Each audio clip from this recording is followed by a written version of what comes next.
শুয়ে শুয়ে মোবাইল টিপছিলাম, আসলে বিছানা থেকে উঠি নাই, আর আমাকে শুয়েছিলাম। তো মোবাইলে তো টিপতে দাও না, ঘুম থেকে উঠলে মতো আমি ধাক্কাই তুলি দাও। শুয়ে শুয়ে মোবাইল টিপছিলাম, মানে কম্বলের নিচ থেকে বের হই না, এত ঠান্ডা পড়তেছে এখন।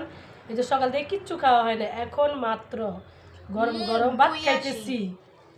এখন মাত্র সারাদিন পরে এই যে 1টা বাজে, সারাদিন পরে যে 1টা বাজে, এখন গরম গরম ভাত খাইতেছি।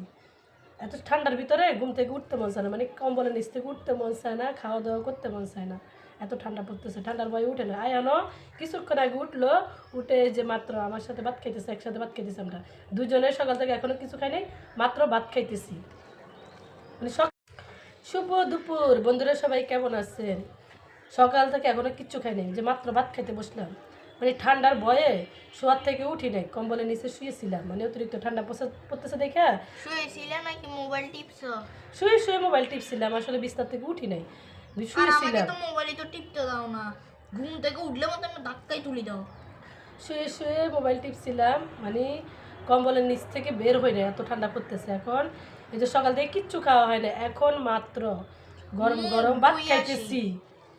এখন মাত্র সারাদিন পরে এই যে 1টা বাজে, সারাদিন পরে যে 1টা বাজে, এখন গরম গরম ভাত খাইতেছি।